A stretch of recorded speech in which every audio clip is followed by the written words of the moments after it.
इसने आइस के नशे में अपनी बेगम को कत्ल किया। एक बाप आखिर अपनी बेटी को बचाने के लिए क्या क्या करे। 12-13 साल से ही मैं अपनी बेटी के साथ सपोर्ट कर रहा हूँ। बेटी को रुखसती के वक्त 150 तोले सोना भी दे, ब्रांड रोड के ऊपर दामाद और बेटी को दुकान भी दे, डीएचए के अंदर कमर्शियल प्लाजा भी दे, लेकिन उसके बावजूद सफाक दामाद बेटी का गला ही काट दे। आइस के नशे में अपनी बेगम को कत्ल किया। ये बेटियां जब पैदा होती हैं तो इंसान गमज़दा और तकलीफ का शिकार होता है ऐसे जालिमों की वजह से। ऐसी क्या आखिर क़यामत आ चुकी है शहर लाहौर के अंदर, और क्यों हम लोगों के खून इतने सफेद होते जा रहे हैं कि हर दूसरे दिन एक ऐसा हीनियस क्राइम देखने को मिलता है कि इंसान रात भर सो भी नहीं सकता। ये जुर्म कहानी है लाहौर के शादमान के इलाके की, जहां पर एक शख्स ने अपनी बीवी को शीशे की मदद से उसका गला काटकर उसको कत्ल कर दिया। इसी हवाले से हमारे साथ बात करने के लिए उजैर चौधरी मौजूद है। उजैर, सबसे पहले बहुत शुक्रिया, आपने हमारे लिए टाइम निकाला। ये क्या कहानी है? आज आपने जो इन्वेस्टिगेटिव स्टोरी निकाली है कि इसके पीछे रीजन क्या थी, ये शख्स आखिर कौन सा ऐसा नशा करता था कि ये हैवान बन गया, इंसान ही नहीं रहा? Thank you so much Talha. सबसे पहले तो तलहा, ये जो स्टोरी थी ये काफ़ी सबसे पहले रेस्क्यू ने रिपोर्ट की थी सुबह के टाइम ना, कि शादमान के इलाके से एक तशद्दुद वाला लाश मिली है। वो लाश जब तशद्दुद वाली देखी हमने तस्वीरें, तो बहुत बुरी कंडीशन में थी। खातून पे चैन नहीं जा रही थी, मतलब बहुत ही काफ़ी बैड कंडीशन थी उस लाश की। अच्छा, उस लाश की जब तस्वीर आई, वो तस्वीर जब सबने देखी तो सारे जो है वो हैरान हो गए। वो खातून इंतहाई एक खुश शक्ल खातून नजर आ रहा था, एक अच्छे घराने से ताल्लुक रखने वाली पढ़ी लिखी लड़की थी कोई वो। उसके बाद लोगों ने इस पे जो है वो मामला शुरू करना किए। पुलिस पहुंची, पुलिस ने शादमान पुलिस ने जो है वो कार्रवाई स्टार्ट की। लड़की का वालिद आए, लड़की के वालिद ने वहां पर शोर मचाना शुरू किया कि जी मेरी बेटी को कत्ल किया। अब पुलिस ने जब इस मामले की तहकीकात शुरू की तो मुलजिम सबसे पहले तो ये कहता है कि जी मेरे घर डकैती हुई है। उन्होंने कहा डकैती कैसे हुई है? उन्होंने कहा जी 2 बंदे आए, उन्होंने मेरी बेगम के साथ रेप करने की कोशिश की है और उसमें मज़ामत हुई है और उन्होंने मेरी बेगम को कत्ल किया। खैर, इसका वालिद लड़की का तब भी यही कहता रहा कि जी पुलिस इसने मेरी बेटी को इस लड़के ने मारा और किसी ने नहीं मारा। खैर, वहाँ पे सारी फैमिली जमा थी। अच्छा, ये आपस में रिश्तेदार हैं।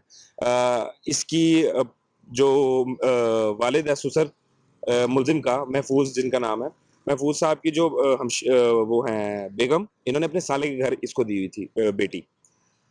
और 12 साल से मतलब बच्ची की अपनी मामे के घर बेटे के साथ बेटे के साथ शादी हुई थी और पसंद की शादी थी इन दोनों की। 12 साल हो गया था इनकी शादी को। उसके 3 बच्चे भी हैं। 3 बच्चे भी हैं इनके।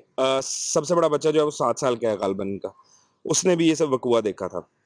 अब पुलिस जब वो इन्वेस्टिगेशन शुरू करती है, पुलिस इसके बंदे को फौरी तौर पर हिरासत में ले लेती है। हिरासत में लेके अगले दिन इसका पर्चा हो जाता है इस शोहर पे, इसके भाइयों पे और इसकी सास पे। पर्चा दर्ज होता है। पुलिस डिफरेंट एंगल से स्टोरी कवर करती है। तो आज ये चीज तफ्तीश में सामने आती है कि इसने आइस के नशे में अपनी बेगम को कत्ल किया। कत्ल करने के बाद इसने ये रचाया ड्रामा के डकैती हुई है। पुलिस किस तरह पहुंची इसके तक? जब पुलिस वहां पे अच्छा, ये वकूआ है 2 दिन पहले का, 24 की रात का, 24 की रात का वाकया। ये सुबह अर्ली मॉर्निंग 4 से 5 बजे का। जब पुलिस इसकी तरफ पहुंचती है तो ये कहता है कि जी डकैती हुई है। पुलिस कहती है साबित करें किस तरह डकैती हुई है। पुलिस सीसीटीवी फुटेज लेना शुरू करती है। सीसीटीवी फुटेज में पुलिस को कंट्राडिक्शन आ जाता है इसके बयान में और सीसीटीवी फुटेज में। उस टाइम जिस टाइम ये वारदात होती है, उस टाइम की सीसीटीवी फुटेज गायब थी डीवीआर में से।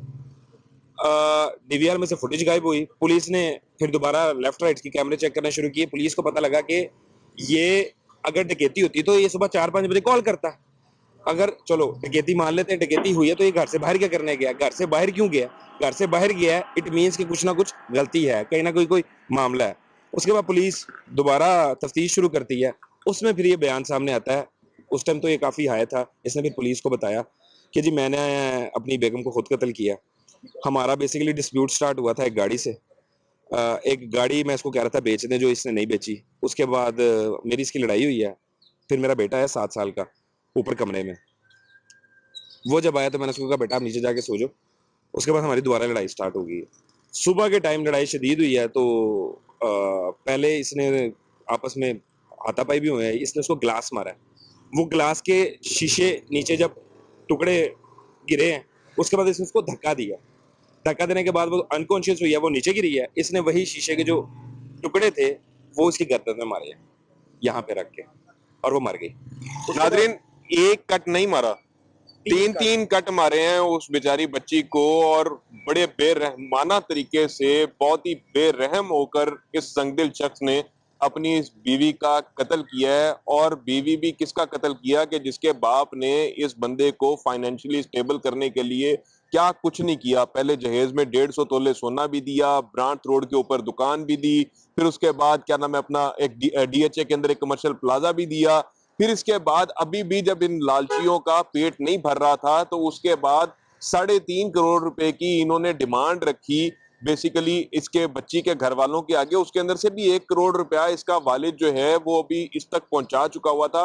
लेकिन आप कह लें कि जो लालच होती है वो इंसान को ऐसे अंधा कर देती है, और उसके ऊपर नशा, और नशा भी कौन सा, आइस का नशा, कि इंसान को हैवान बनाने के अंदर कोई कसर रह नहीं जाती। उधर ये बताएं कि अभी इस टाइम पर स्टेटस क्या है, ये बंदा जो है ये जुडिशियल हो गया है, नहीं हुआ, और अभी इसके अंदर जो एफआईआर में बाकी इसके भाई वगैरह नामजद हैं। एफआईआर में जो बाकी लोग नामजद है वो वकूआ ये हुआ कि जब इसने उसको मर्डर कर दिया तो इसके बाद उसको समझ नहीं आई क्या करूं। इसने पुलिस को चकमा देने के लिए वो जो आइस जिस चीज में करता था, ये जो घर से बाहर निकला है वो इसी चक्कर में निकला है कि वो आइस वाला जो सामान है वो शादमान नाले में फेंकने गया है। नाले में फेंक के वापस आ गया। ये वापस जब आया तो तकरीबन 7 सवा 7 इसके बच्चों को ड्राइवर लेने आता था स्कूल के लिए। वो जो ड्राइवर आया इसने उसको कहा फोन दिखाई जरा। फोन इसने कही किया अपने भाई को, और इसने बताया कि जी मेरी हो गई है अपनी बेगम से लड़ाई। इसके भाई ने कहा यार मैं डीएचए हूँ। इसके भाई ने कहा मुझे लगेगा टाइम। उसने किया इसके ससुर को फोन, महफूज साहब को, कि जी आप पहुंच जाएं, मैं भी आ रहा हूँ, लेकिन मामला उधर मुझे लगता है थोड़ा खराब है, लड़ाई हो गई है, तो मैं भी पहुंच रहा हूँ, आप भी पहुंचे। अच्छा, इसने बच्चों को भिजवा दिया पप्पो के घर।